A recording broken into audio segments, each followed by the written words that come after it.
On this week's prequel episode, we follow up on our series of unfortunate events listener polls, learn about chick lit, and preview Bridget Jones' Diary.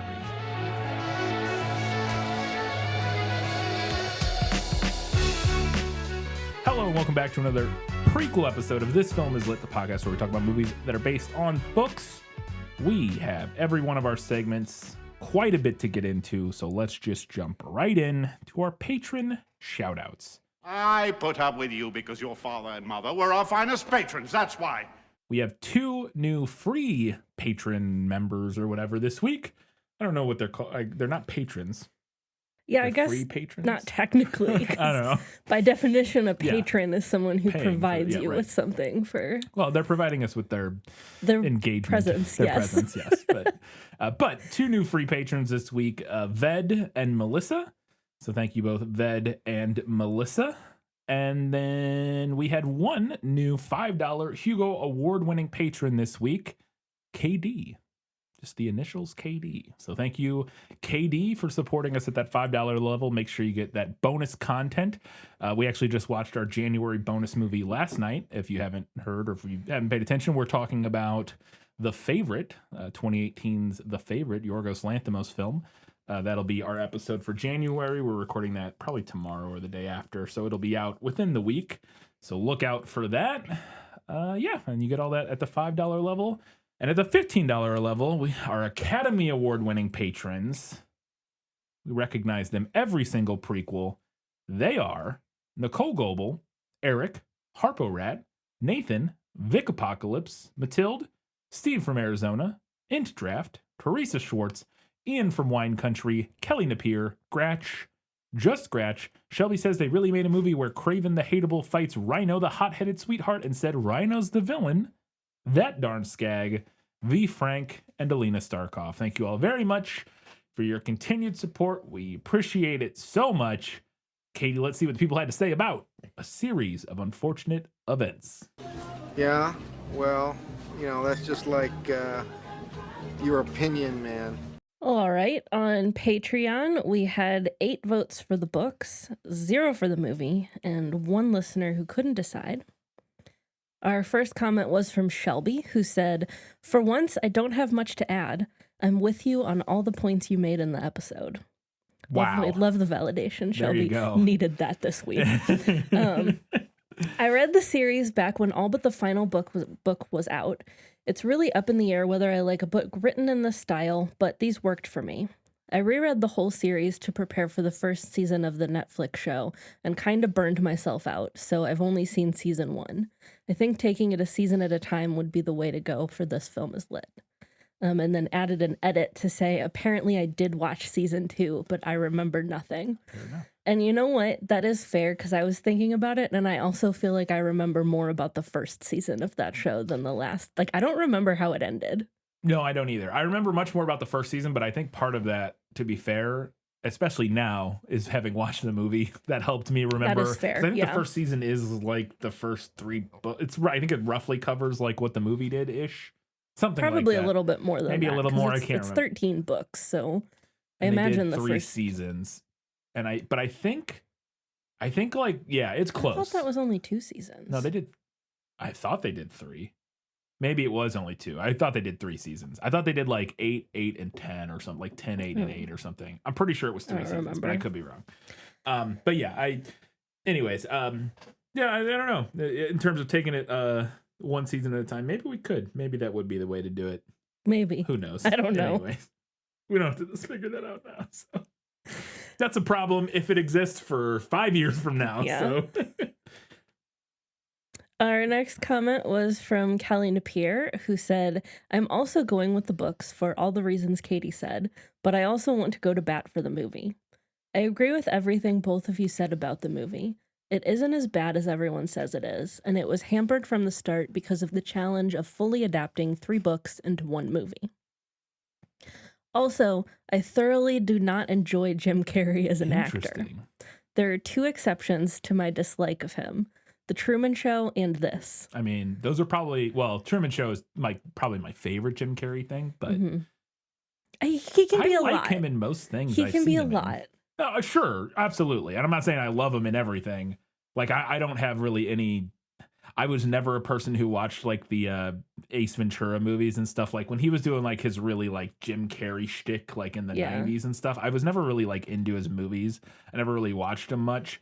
And I think I know some of them have aged very poorly in lots of ways, but on top of that, I don't know how like, but everything else I've seen him in, like Eternal Sunshine of the Spotless Mind, this, Truman Show, even the Number 23, which is not a good movie. I think he's perfectly good in it. I don't know. I'd have to think. I feel like I've always liked him when I've seen him in movies that I've liked. I just don't always like The movies every that movies that he's in, and even Hmm. him and like by extension him sometimes in those. Interesting. But I don't think I have like a broad dislike of Jim Carrey. I don't know. Well, Kelly went on to say, he so fully stepped into the Count Olaf I envisioned in the books, it actually took me a while to accept Neil Patrick Harris in the role when I watched the series. Interesting. Similarly to the Chronicles of Narnia, I always felt a little robbed that we never got the rest of the series in movie form, but I'm glad we got the Netflix version eventually. And in similar light, I think the same thing's happening, right, with Chronicles of Narnia. Isn't or did that get canceled again? I don't know. But what's her name? Yeah, there making, was I don't remember what streaming service that was. I don't know what streaming service, but what's Promising Young Woman and no, that's Emerald Fennel. Pretty Little Women and what's that director? Greta Gerwig. Greta Gerwig was slated to. Oh, did you not hear about yeah. that? Yeah, she was yeah. adapting Chronicles of Narnia as like a series. I think. Yeah. Maybe it was. I'm pretty sure it was a series. Yeah, I haven't heard anything I about haven't heard that in anything a about long that in a long time now, or at least a year or something. So, but I think there was talk of that happening at some point. So, next comment was. But just real quick, I wanted to comment on took her a while to accept Neil Patrick Harris in the series. I would have to rewatch the series because it's been a long time. But man, I felt like they were very similar. Like I guess that could be a sticking point because they are so similar. But yeah, I don't know. I don't. Again, interesting. To me, it just felt like kind of a seamless, like, yeah, they're both playing the same guy in a way that feels very similar. Our next comment was from Nathan, who said, I want to start by saying I have only read the first 3 books, and this was my first go with the movie, but I did watch and really like the Netflix show.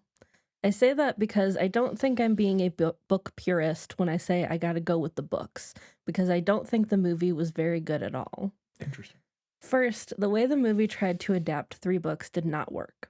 As Katie mentioned, the books, or in my experience, the Netflix episodes, do tend to get repetitive, and combining 3 of them so close together only made things worse.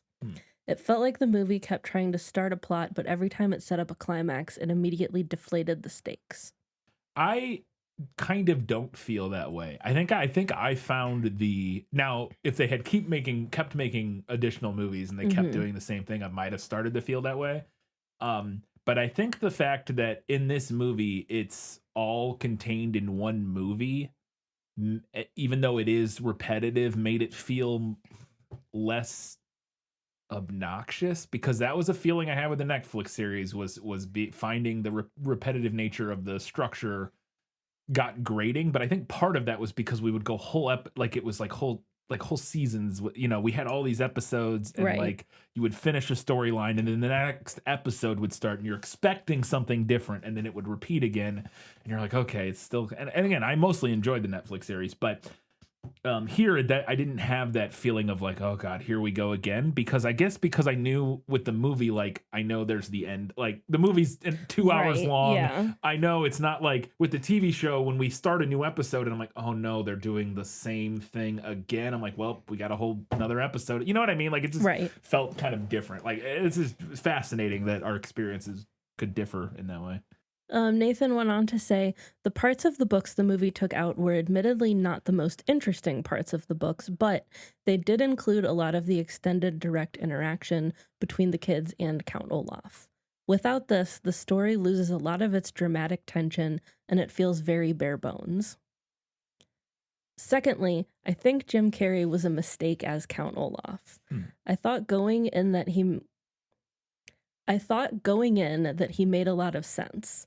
I don't get the same sense of menace from Book Olaf that Katie does. He keeps getting foiled by children, and he only succeeds to the extent that he does because every other adult is just farcically dumb.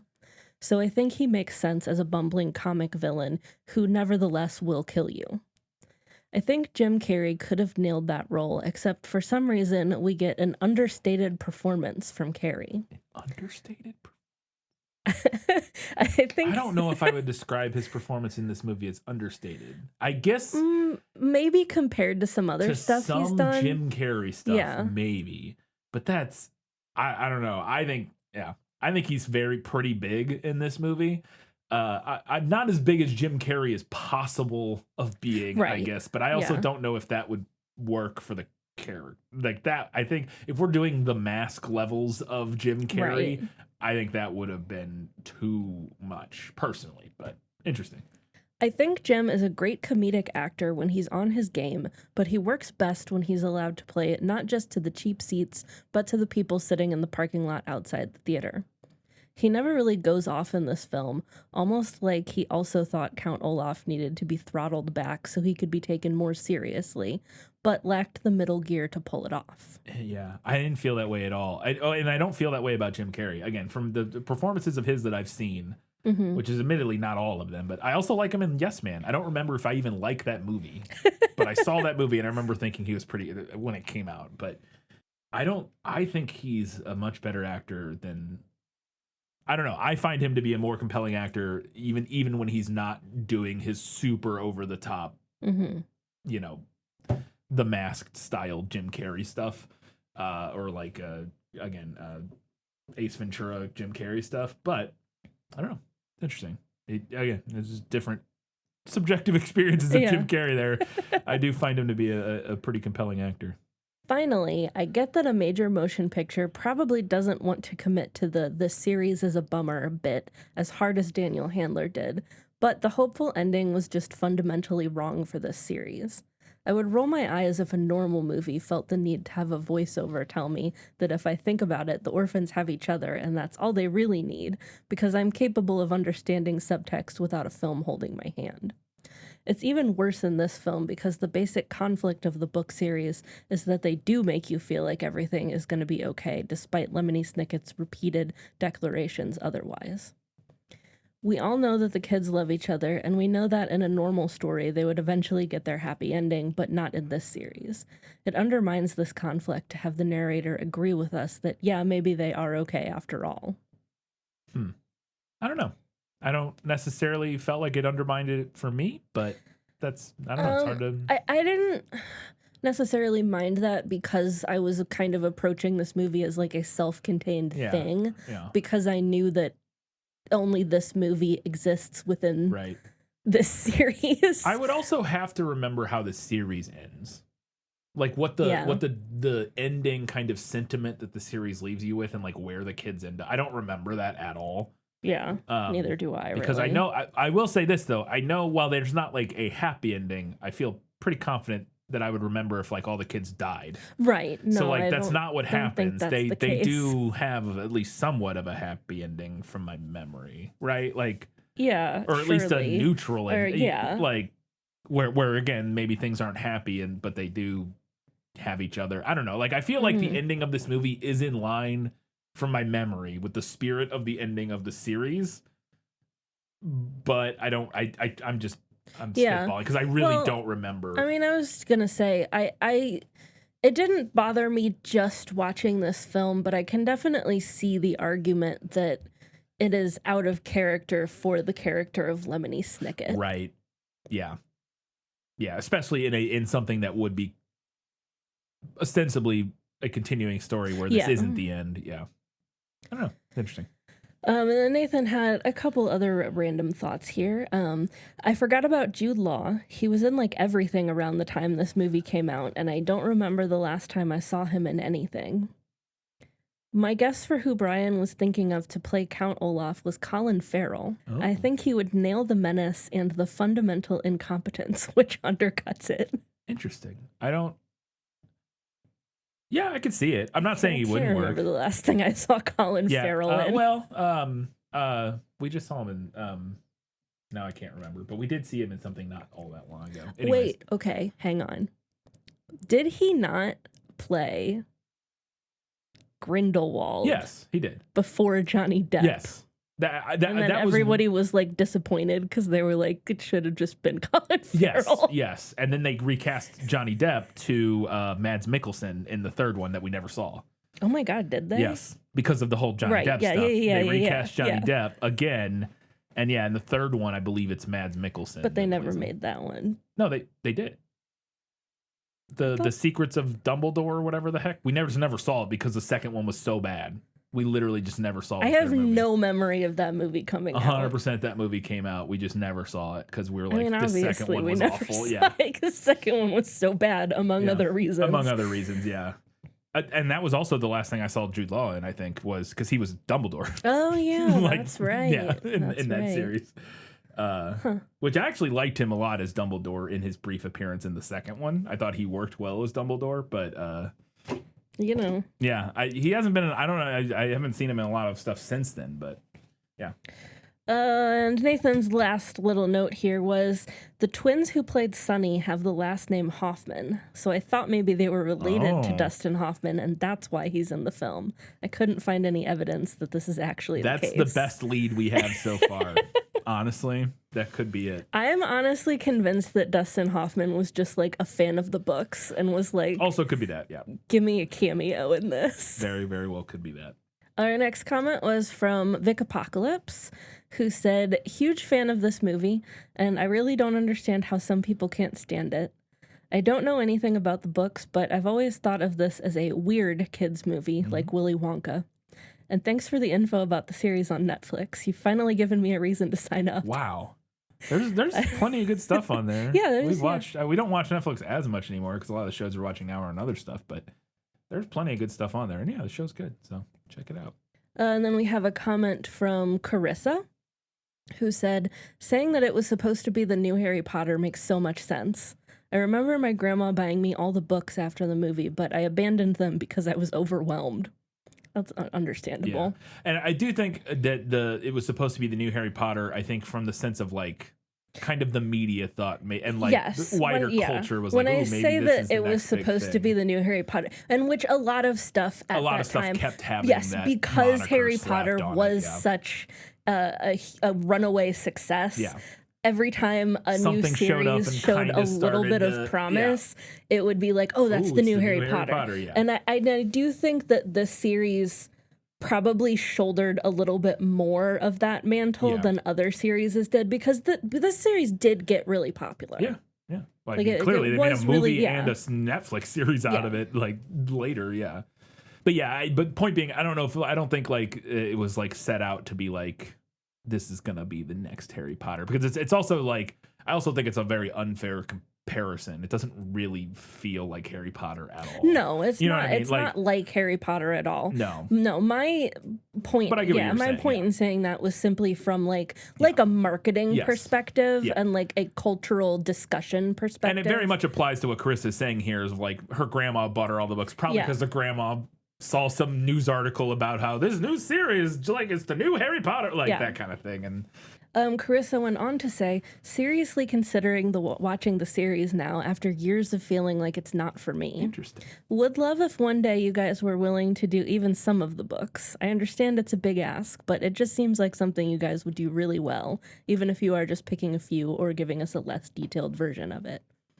But I'm sure I'll love whatever you do this year. Well, if whatever we do, even if we do it at some point, it wouldn't be this year. So no, it would be definitely would not be this down year. The road, for sure. But yeah, awesome. Thank you. New patron, I think too, right? Like just newer, I think. Yeah. Well, it's the first time I remember seeing a comment from Carissa in the Patreon feedback. Maybe it's not the first one, but one of the first couple. So thank you. All right, and our last comment from Steve from Arizona, who said, so I decided to watch the movie, and I find it kind of meh. It's definitely not my cup of tea, but then again, I wasn't really into this genre of film. Enough. You will probably hate me. Could never hate you, Steve. But I'm not a fan of the rubber-faced, over-the-top version of Jim Carrey. Well, I have it on very good authority that the problem with this movie is that he wasn't rubber-faced. It's just very funny how different people, how we perceive things so differently. Give me The Truman Show or The Majestic Jim Carrey. Is The Majestic another movie title? Yeah. Or are we calling Jim Carrey Majestic? I think it's a movie title, okay. I think. All in all, I would have loved to see Daniel Day-Lewis as love Count it. Olaf. The on-set stories would have led to a standalone documentary. That's true. Either way, on to the next film. That actually could have been bad. Like you'd get the stories of him sending like dead animals to the kids right. and stuff like that, like the Jared Leto thing. I don't know. I feel like I've always heard that Daniel Day-Lewis isn't as much of an asshole, like with that kind of like method stuff. Maybe not. I could be wrong about that. He's notorious for his method acting, but I've never heard any stories of him being like as weird about it as like. I mean, I Jared definitely Leto haven't heard any Jared Leto level style stories about him, but. Yeah. But You never know. He is pretty famously hard to work with, I think. Over on Facebook, we had 3 votes for the books and 0 for the movie. And Paige said, books, the fact that they even tried to smash 3 books into one movie was ridiculous. Jim Carrey did great as Olaf, and the Baudelaires were actually pretty good too, but the pace of the movie was much too fast to accurately describe what was going on. That's interesting. I do wonder if... I'll never know because I can't watch it now, having not watched the Netflix series. Yeah. And I don't remember watching it the first time without watching the Netflix series. But to me, watching it this time, the pacing felt perfectly fine. I did not feel like it was suffering from running at like a breakneck pace trying to get through all these stories. It felt... I think there were enough quiet moments. Yeah, and I felt like... I don't know. I also don't know what all is cut from the book, so I'm not obviously can't compare like, oh, I would have loved for this to be there, but like to me, it felt like they covered the 3 books pretty well. Again, from my memory of the Netflix series, and again, I felt like pacing wise, it worked pretty well for me just as watching it as a movie. But again, I think part of that may be helped by I have some additional knowledge from having watched the Netflix series. I have stuff banging around in my head of like. Roughly what's going on here that I think might have helped with that, so it's hard to tell. All right, over on Instagram we had 9 votes for the books, 4 for the movie, and 4 listeners who couldn't decide. Warren Bedinsky said, I choose the movie. I never read the books. There was a very effective advert for them in the UK that made them seem very depressing, so I didn't go near them. That's so funny. Then the movie came out, and with Jim Carrey, it seemed more fun. I haven't watched it for a long time, but I remember enjoying it. There you go.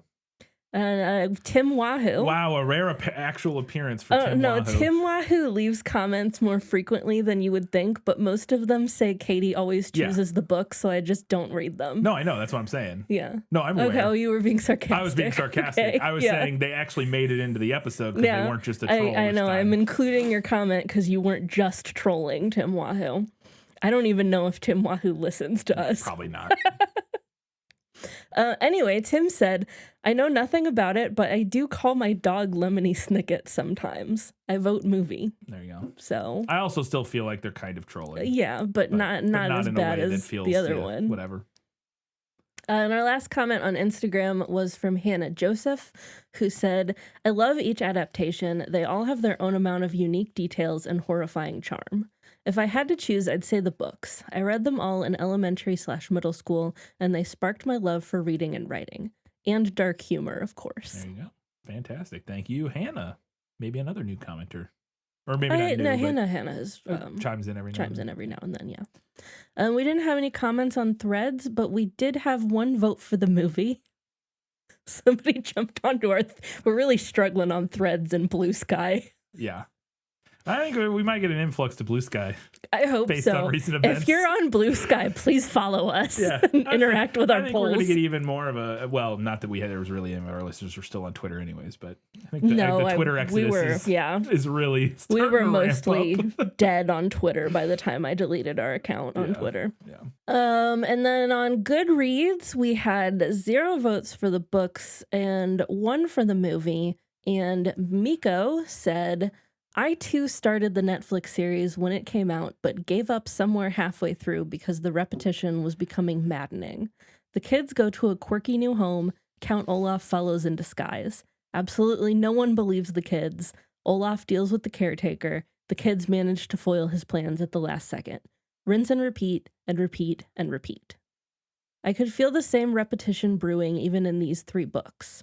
I agree with that. Like I said, that was one of the experiences I remember from the Netflix series, and really I think the only thing about it that I remember not liking. Like really Yeah. like the main thing where I was like, okay, like it just got a little tedious. But again, I think what worked for my memory is that they still are giving you enough other interesting larger plot with that in the Netflix series, at least, that it made me like want to keep going to like see how it all wrapped up. Yeah. But I did find that tedious. I could feel that. I don't know. I already read that. I disagree about a word that here means bits. Those got annoying somewhere during chapter 2. All right. I think the movie has some good changes and additions. I too liked Josephine's fears having a payoff. Jim Carrey is clearly a different Count Olaf. I really don't know what to think about the book version. He's clearly sinister and joyless, but at the same time, his plans are so childish and only work because all the adults are idiots. It makes it hard for me to view him as a serious threat, even as he kills people. It's funny that you specifically mentioned the line, "Where do I sign for the fortune, children?" Because I too took note of it, but because the subtitles made the slip of the tongue way more natural. Though I get the joke is that there's no way anyone would mix up fortune and children. Yeah. In Finnish, Count Olaf revised, Omisis. I couldn't begin to tell you. I don't know if I'm sure I've heard Finnish spoken, but I don't know. Omaisus, which means assets or wealth, to the very similar sounding Omaset, Omaiset, meaning close relatives or next of kin. Okay, so kind of so that works really works for in where Finnish. It's almost the same word, yeah. However, the translations of the books left more to be desired. Both the own hand resolution and the message hidden in grammatical errors were unbelievably clunky in the translation. Funny. I imagine that the grammar errors especially would be like particularly hard to do. Yeah. I still feel like they could pull it off if done. Like I feel like it should be not, I don't know. Definitely harder. Yeah. But I'm always amazed when I always like heard like all the like kind of clever ways. It's the thing that jumps to mind. I'm sorry, is in Harry Potter, all the different ways Lord Voldemort, I am Tom Marvolo Riddle. Like they did that in every language that those books were translated into, and I'm sure in some of them they are kind of clunky. Right. But what I've heard is that generally they work pretty well. Which So I think that point being, I think they probably could have done it a bit, but yeah. Mm-hmm. I don't know if the book fans like or dislike that the movie gave a nod to the book ending. When Violet starts to sign her name, Jim Carrey interjects with "right hand, please." I missed that. I did not notice that. I did not have any big feelings about it. I thought well, it's it at was least fine. a fun reference. Yeah, it is a fun I just didn't even. reference, I didn't catch it. I think I have to give this to the movie. I feel like the books are objectively better, but I just had more fun with the movie, mostly due to Jim Carrey. Just to be clear, Miko put scare quotes around objectively there, which you read, but I just giving Miko, so letting people know that Miko doesn't assume that there's such a thing as objectively better art. I understand what you're saying, Miko. Anyways, what was the final breakdown? The winner this week was the books, with 20 votes to the movie 6, plus 5 listeners who couldn't decide. Hey, good number of votes again, though. Yeah. Got people coming back when we're starting doing popular properties again. Yeah. Fantastic. Thank you all for all your feedback. We always love hearing what you have to say and responding to it. But now it's time to learn a little bit. And this week, we're learning about chicklet. No matter what anybody tells you, words and ideas can change the world. So that's chicklet, 2 words. Yes, we're not talking about the gum. Yes. Chick. That has an S on the end. Chicklets. That's I believe, true. Yeah. A single one, one would be a chicklet, I assume. Or chicklie, I don't know. But yeah, chick literature. Yes. That's what we're talking about. And I would have sworn on my life that we had already covered this as a learning things topic, but I didn't have it written down in my topics tracking sheet.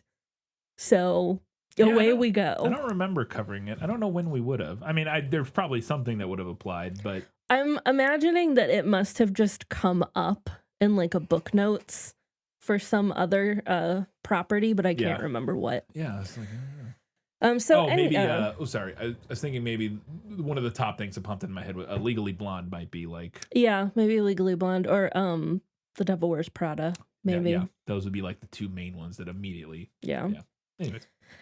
So, chick lit is a term used to describe a type of popular fiction targeted at women. Mm-hmm. It was pretty widely used in the 90s and 2000s, but the term has fallen out of fashion with pretty much everyone. Yeah. We don't really use it anymore. No. Novels identified as chick lit typically address romantic relationships, female friendships, and workplace struggles. And they typically do that in humorous and lighthearted ways. The three things women are allowed to do: romantic relationships, female friendships, and workplace struggling struggles. in the workplace. Well, that's it. And this is the modern woman. Yes. Because if we go back Right. a little farther, it's not workplace struggles. No. It's like homemaker It's like, struggles. Yeah, like raising her kids. Yeah. Like the washer's broken again or whatever. Yeah. The format developed through the early 90s with books such as Terry McMillan's Waiting to Exhale in 92 and Catherine Alliott's The Old Girl Network in 94. Helen Fielding's Bridget Jones's Diary, which is what we are covering, is often cited as the text of chick lit by critics. Text meaning that it like exemplifies what the genre is. Being UR. Yeah. Hyphen text. So by the late 1990s, chick lit titles regularly topped bestseller lists, and a lot of publishing houses opened up imprints that were entirely devoted to it. By the mid-2000s, then the market was saturated, and by the early 2010s, publishers had largely abandoned it as its own category. Real flash in the pan genre there, subgenre. However, at the peak of its popularity, there were a slew of related subgenres that were proposed with similar names, such as chick lit junior for young readers. I imagine that would cover things like The Click. Why wasn't it just called chicklet? Like a.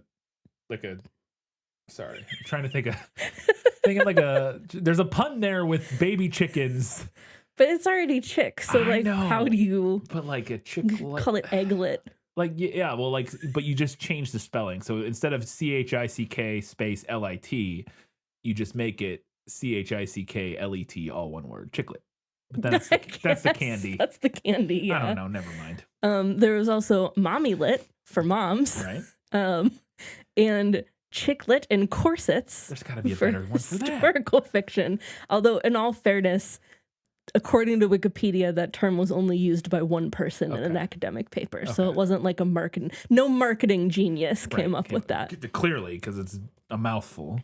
There were also some, we'll say, culturally sus variants tossed around, including, and I apologize for what's about to come out of my white mouth, Sistalit for Black readers and Chica lit for Latina readers.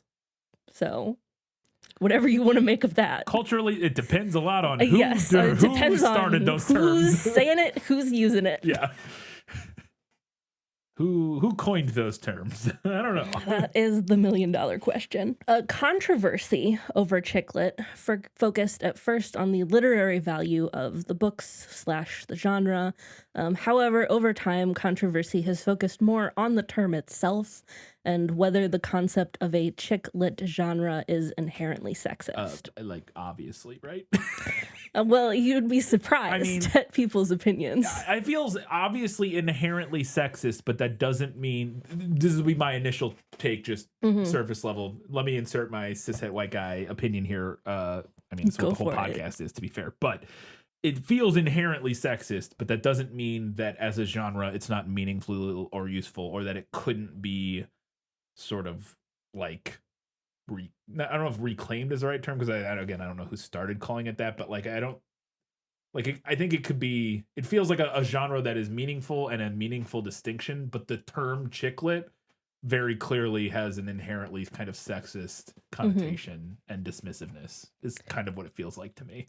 Well, I do have some quotes here from different authors. So, for example, In 2003, Scottish author Jenny Colgan, who had previously kind of been like a champion of the term and then changed her mind on it. But in an article for The Guardian, she stated, quote, "Chick lit is a deliberately condescending term they use to rubbish us all. If they called it slut lit, it couldn't be more insulting." Sure. Like, yeah, I agree that like it definitely feels like it is a derisive term used to demean a category of literature. Yeah. Is what it sounds like. However, on the other side of things, in 2006, self-identifying chick lit author Lauren Baratz-Logstead Reclaiming it. That's what I'm talking about. published an anthology of stories titled "This is Chick Lit," a project which Getting awful close to the branding, getting awful close to a cease and desist letter from This Film Is Lit LLC. Just kidding. A project, she said, aimed to prove that chick lit was not all, quote, Manolos and Cosmos and cookie cutter books about women juggling relationships and careers in the new millennium, but rather a genre that deals with friendship and laughter, love and death, i.e. the stuff of life. Sure. That also feels a little Manolos and Cosmos. Well, that's what she's saying. It's not all about that stuff. Right. I guess my point was going to be that I get what she's saying, and I think what she's saying makes a lot of sense. My only pushback was going to be that Manolos and Cosmos and women juggling relationships and careers in the new millennium is in itself the stuff of life, and separating it from... To me, it almost feels a little inherently problematic to separate that out as like, look, I get that some chick lit is just Sex in the City nonsense. It's like, well, okay, but that is like, and I'm not saying, that stuff can have its own issues and whatnot, but like, and again, we have two sentences here. It sounds like I think I would mostly probably very much agree with what this person is saying, but I also think that almost even within that feels like there's a slight level of like, dismissiveness of the part of it that is like it's internalized the woman coded misogyny. That's what it feels a little bit of that of like, I don't play with Barbies. I don't like pink. It's not all shoes and pink cocktails. It's like, okay, but that is a thing people can like. That could be part of it. And now, to be fair, she does say it's not all that. So like they're saying like that isn't the only thing. What they're saying isn't necessarily denigrating stuff that does that. I think it's kind of implied in what they're saying, but you could also read what they're saying as like, look, that's not the only thing that chick lit comprises. Be like the same thing as saying like, look, fantasy isn't only orcs and wizards. You're not necessarily saying that orcs and wizards and fantasy is like bad or dumb. You're just saying it's not the only thing. Yeah. But that being said, something about that to me came across as like, there's a little bit of like... and I do think that the conversation about it, at least the representation that we have here from what I found on Wikipedia, right? It's very much rooted in the time period. Yes. Yeah, I mean, you said this was written in 2006. Yeah, these were things that we were kind of grappling with at the time. Absolutely. Because, as we came into the new millennium, we kind of left behind the like girl power movement of the 90s, which in my opinion, was a little more grounded, and it turned into something that was like a little sexier, like a Sex in the City kind of a thing. Like we left off the girl power and got to girl boss. Yeah, we got a promotion. We were like at least chick lit got a promotion. Girl boss is something I associate more with the 2010s, but we were like bridging the gap between those two things. That's what I was alluding to. Yeah, where we were like, oh, she's a career woman, but her career can only be writing for a fashion magazine, kind of an era. Yeah. So as I said, the term has largely fallen out of favor since the 2000s. Most contemporary writers, at least English language writers who write what could be considered chick lit, reject the term itself while simultaneously arguing that blanket dismissals of their work are rooted in sexism, which I would agree with. Yeah, that's kind of what I was trying to get at. Yeah. In 2014, author Marilyn Keyes stated in an interview, quote, "It's meant to be belittling. It's as if it's saying, oh, you silly girls with your pinkness and shoes, how will you ever run the world? But as I've matured, I've realized that I'm very proud of what I write about, and I know that the books I write bring happiness and comfort to people." Yeah, absolutely. That is a little bit about the genre of chick lit. And let's talk now about the text of chick lit. The main other thing I've used text in other, but the main other thing I think of it in relation to the text is the book Fascism, which is this is very different kind of energies from these two different things. So, anyways, but let's learn a little bit about Bridget Jones' Diary. Here she is. How's your love life? How's your love life? Why is it there are so many unmarried women in their 30s these days, Bridget? Suppose it doesn't help that underneath our clothes, our entire bodies are covered in scales. Mother's trying to fix you up with some divorcee. Do you remember Bridget? She used to run around your lawn with no clothes on, remember? Bridget Jones' Diary is a 1996 novel by British journalist, novelist, and screenwriter Helen Fielding. And the title is not a misnomer. This is an epistolary novel in the format of a diary. I don't know if I knew that. Makes sense. Yeah. So the novel evolved from a column that she wrote. She wrote a Bridget Jones' Diary column in The Independent and The Daily Telegraph. And as a columnist, Fielding often lampooned women's magazines such as Cosmopolitan, as well as criticizing wider societal trends in Britain at the time. So I've never read this column, I've never read this book, but apparently there was social commentary. So we'll see if that makes its way through everything. According to Wikipedia, the novel is loosely based on Jane Austen's Pride and Prejudice. I will be the judge of that. I have a note about that in my book notes. Or movie notes. Yeah. Kind of. The novel was first published in 1996, and it became an international success pretty quickly. A sequel, Bridget Jones' The Edge of Reason, was published in 1999, and two further novels, Bridget Jones' Mad About the Boy and Bridget Jones's Baby, were published in 2013 and 2016, respectively. And Bridget Jones' The Edge of Reason was definitely made into a movie. Yes, and I'm Mad About the Boy is like a movie that's out now, I think. There's another, well, we'll get to it. There's another one in there that's not listed in your, there's another movie. Wait. Oh, is there? Oh, wait, Bridget Jones' The Edge of Reason. Okay. Bridget Jones' Mad About the Boy. And then Bridget Jones's Baby. I missed you saying Edge of Reason. That was the other one I was thinking of. Okay. Yeah, I know for sure Edge of Reason and Bridget Jones' Baby were both made. I have no idea. Maybe Mad About the Boy was. I don't know. No, that's interesting because I knew that there were more movies, but I didn't realize that those movies were also books. Yeah. First. Yeah, I didn't know that either. But this first novel, won the 1998 British Book of the Year Award and the Tracy A. Bennett. It's like you planned it. Mad About the Boy comes out on Valentine's Day. Nice. Or the day before Valentine's Day. 1998 British Book of the Year, and Tracy Bennett won the 2000 Audio Award for solo female narration for her audiobook narration. And then in 2003, the novel was listed at number 75 on the BBC's survey The Big Read. And in 2019, the BBC included Bridget Jones' Diary on its list of the 100 most inspiring novels. Wow. So I didn't know this was like an inspirational story. Yeah, I really know nothing. I know literally nothing about it. I other than memes, but and even then very few. But I never would have thought that inspirational was would be like a word you would apply. I would like funny, biting, quirky, romantic, whatever. But inspirational is not really. It's interesting. Maybe we'll be inspired. Maybe. My last note here is that at one point there was a musical adaptation in the works with music by British pop star Lily Allen. That was due to open in the West End in 2012, but it did not. And I did not care to try to look into why it didn't open. Allen stated in 2014 that while the musical was finished, it was unlikely to see the light of day. All right. So maybe someday. Bridget Jones' Diary fans. There will be a musical.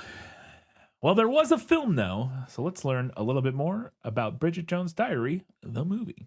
Will persevere with resolution to find a nice, sensible man. How about a drink at my place? Totally innocent, no funny business, just full sex. Now, these are very silly little boots. This is a very silly little shirt. And these are absolutely enormous pants. You got a boyfriend? A real one? I have, and he's perfect. I hope he's good enough for our little Bridget. I'm king of the world! I think I can say with total confidence, absolutely not. Bridget Jones, wanton sex goddess with a very bad man between her thighs. Mum.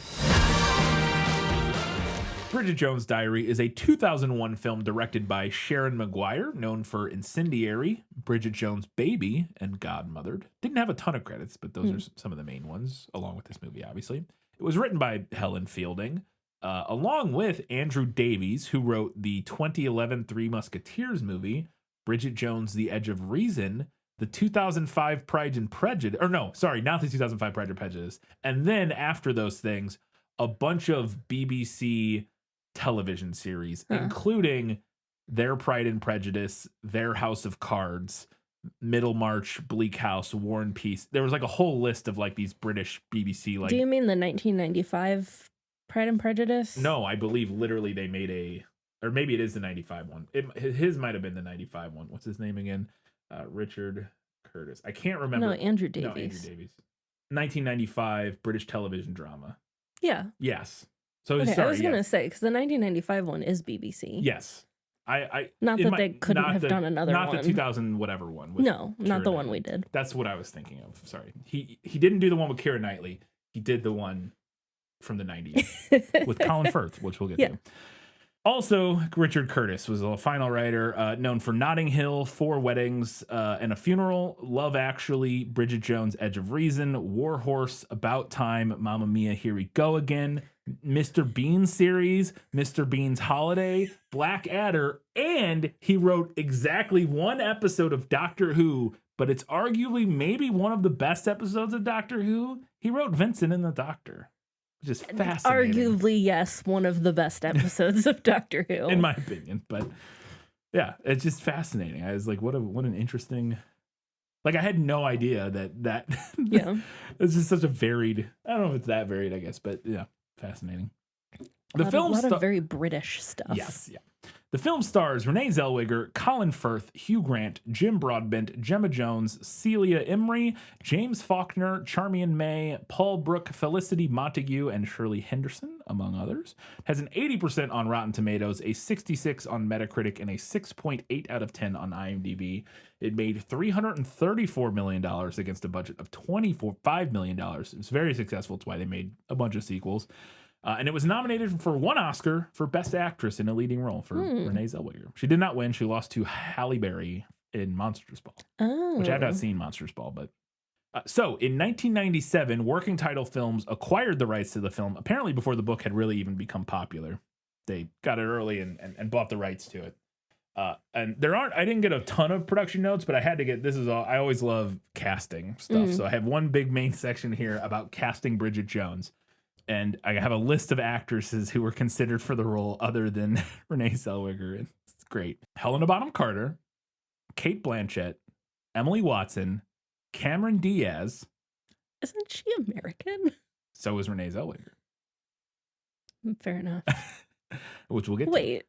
Or, yeah, I thought Renee Zellweger was British. Am I crazy? She had to do an act. No, she's Am American. I Crazy Town? She's American. Okay. We'll get to it. I have notes about it. Okay, fair enough. Yeah, she's American. Cameron Diaz and Toni Collette. Toni Collette turned it down because she was in a Broadway production at the time. Kate Winslet was also considered, but they thought she was too young for the role because she was only 24 at the time. And then the last one I have here considered for the role was Rachel Weisz. But apparently, according to Wikipedia, she didn't get the role because she was considered too beautiful for the role. You know what? I would still put that on my resume. Right? Too beautiful to be in this movie. Look, I don't want to say she's too beautiful for the role because that's weird. But Rachel Weisz may be one of the most beautiful human beings on the planet. So if anybody's too beautiful for a role, it might be her. So Renee Zellweger was cast in May 2000 after a 2-year search for the titular role. And Sharon Maguire, the director, said about casting her, quote, I saw in Renee a gift few people have, that she was able to straddle comedy and emotion. And as we mentioned, Renee Zellweger is American. So she actually had to have an accent coach to learn a British accent for the role. Her accent coach was Barbara Berkery, who also coached Gwyneth Paltrow for Shakespeare in Love. Also read that Zellweger gained 20 pounds for the role and worked briefly at a London book publisher in the publicity department to kind of study up for her role. There was some controversy over casting an American in this very, very British role. There's a lot of people were like, how dare you? This is like, yeah, it's like our thing. Yeah. But supposedly after the film came out, according to Wikipedia, her English accent, a Southeastern English accent, and in general, her performance were both so good that the British people embraced her as Bridget Jones. Is according to Wikipedia. I don't know. My guess is that more British people just couldn't be fucked, but did not care at all. Yeah. But I think we have some British listeners, so if you listen to this one, you'll have to let us know how you feel about Renee Zellweger as Bridget. And depending on how old you were at the time, do you remember some hubbub in the early 2000s about Renee Zellweger as British Jones, or as Bridget Jones? British Jones. British Jones. It's the female British counterpart to Indiana Jones. British Jones. Why did you do that right as I took a sip of my drink? I'm sorry. British Jones. I'm trying to come up with that belongs in a museum joke, but about like I can't. I'll come back to it if I think of one. Anyways, filming. The movie was filmed between August 2000 and November 2000. So getting into some IMDb trivia, which is always a lot of fun. Supposedly, again, according to IMDb trivia, this is the first film franchise or first movie trilogy directed exclusively by female directors, as well as the only romantic comedy trilogy of the new millennium at the time of whenever this IMDb trivia was written. That may not be the case anymore, but I'm trying to think. Mamma Mia has 2. Yeah. In terms of the romantic comedy, I don't know if the women directors are women or not, but I don't know. I can't think of another 3. Yeah, because I mean, romantic comedies do tend to be one-off, very much films. Usually one-offs. It's just kind of the staple of the genre. But there may be other ones. Probably something I'm not thinking of. But anyways, again, who knows when that trivia note was written? Right. As you said, this was inspired by Jane Austen's Pride and Prejudice, and specifically Colin Firth's Darcy. In this film is a variation of his Darcy from Pride and Prejudice. I read both that when writing it, Helen Fielding based Darcy in this on his Darcy from the 1995 BBC. Interesting. But that also he then, because of that, kind of played this as like a spin on that character. It's a good thing they were able to get him. Yeah. Yeah. This is super fascinating to me. The director of the film, Sharon Maguire, apparently was the real-life inspiration for the character of Shazza in the novel. She is a friend of Helen Fielding, and her name is in the acknowledgments in the book. So I'm going to have to go look at the acknowledgments page. So Helen Fielding got like her friend to direct her movie, which is fun. This is super random, but the character Jude in the movie, played by Shirley Henderson, cries in the ladies' bathrooms in the movie, apparently. And that actress also plays Moaning Myrtle in the Harry Potter series. Typecasting. Yeah. All right, getting to some reviews. Paul Clinton for CNN said, quote, Zellweger nails Jones's London accent while simultaneously delivering a performance bursting with power and brimming with heartfelt emotion. Mark Adams for The Hollywood Reporter also praised Zellweger's comedy in the film.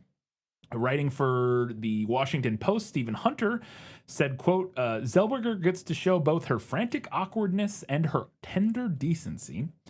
Stephen Holden, writing for the New York Times, called the film, quote, a delicious piece of candy whose amusing package is scrawled with A delicious piece of candy whose amusing package is scrawled with bon mots distantly inspired by Jane Austen. I don't even know how to pronounce that. I assume it's French.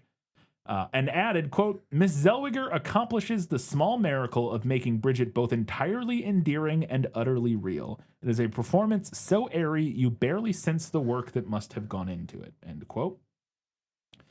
Then for Entertainment Weekly, Lisa Schwartzbaum wrote, quote, Hugh Grant is charming too, luxuriating in naughtiness, taking a holiday from his usual floppy velvet romantic image as Bridget's caddish boss, Daniel Cleaver.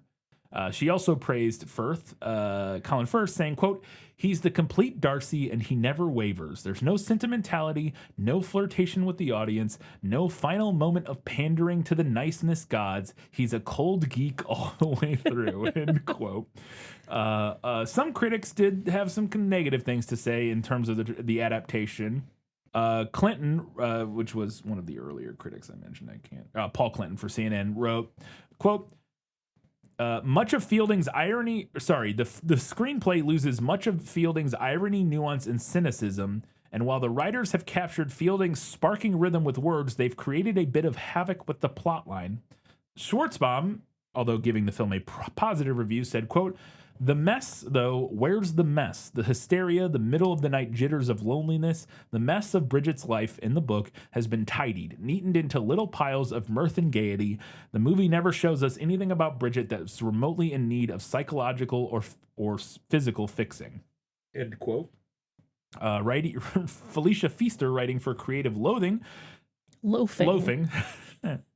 said, quote, Bridget's "Why Can't I Find a Husband" lament becomes tiresome and, quote, caters to women's lowest expectations and suggests that even the modern liberated woman is a Doris Day closet case, end quote.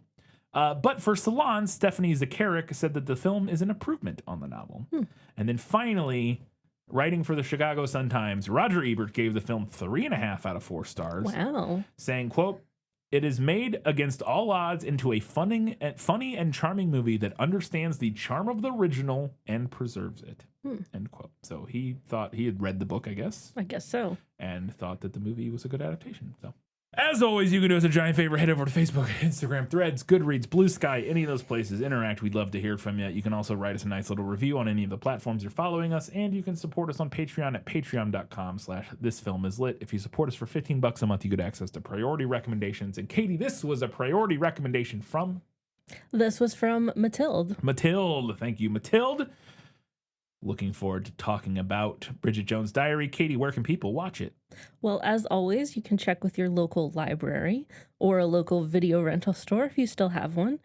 Other than that, you can stream this with a subscription to HBO Max. Nice. Or you can rent it for around $4 from Amazon, YouTube, Fandango at Home, or Spectrum. Awesome. There you go. I've never seen... Have you seen this movie? No. Because I know you said you hadn't read the book. I just wasn't sure if you had seen the movie. No, I literally know nothing about it other than that it's infamous for fat shaming. Right. Yeah, that's literally all I know. Yep. Same page. We're going in on equal footing on this one because that is also the literal only thing I know about this movie. So yeah, that'll be interesting. But I'm interested to see how it feels. If it holds up in some, maybe it'll hold up in a way we aren't expecting. Perhaps like in something like charmed. Legally Blonde or something like that. So it'll be very interesting. Come back in 1 week's time. We're talking about Bridget Jones' Diary. Until that time, guys, gals, non-binary pals, everybody else, keep reading books, keep watching movies, and keep being awesome.